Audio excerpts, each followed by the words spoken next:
So now let's turn back to the issue of infrastructure investing, which is to say, money in politics.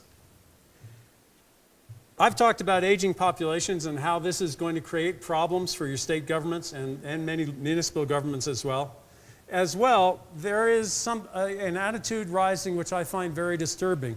That is that all taxes are bad, that all taxes are evil, that we shouldn't have to pay taxes at all. In fact, the libertarians say that taxation is theft. Well, I consider myself conservative, a fiscal conservative. My parents were conservatives as well.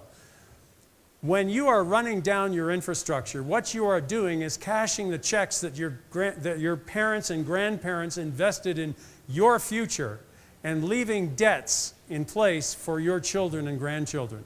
That's no kind of conservatism that I espouse. That's no kind of conservatism that I recognize. I consider it short-sighted and foolish. And particularly infrastructure that is so critical.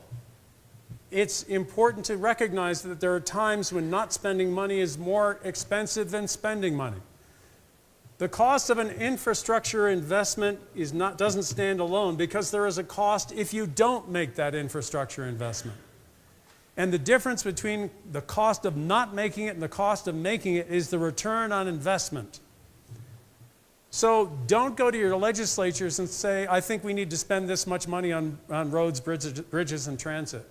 Because it's easy to say, well, you know, that's a good idea, but we can postpone it.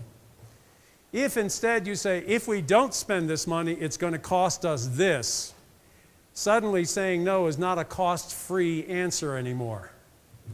So it's important to let people know that there's a cost for making the wrong decision. They don't get off scot-free.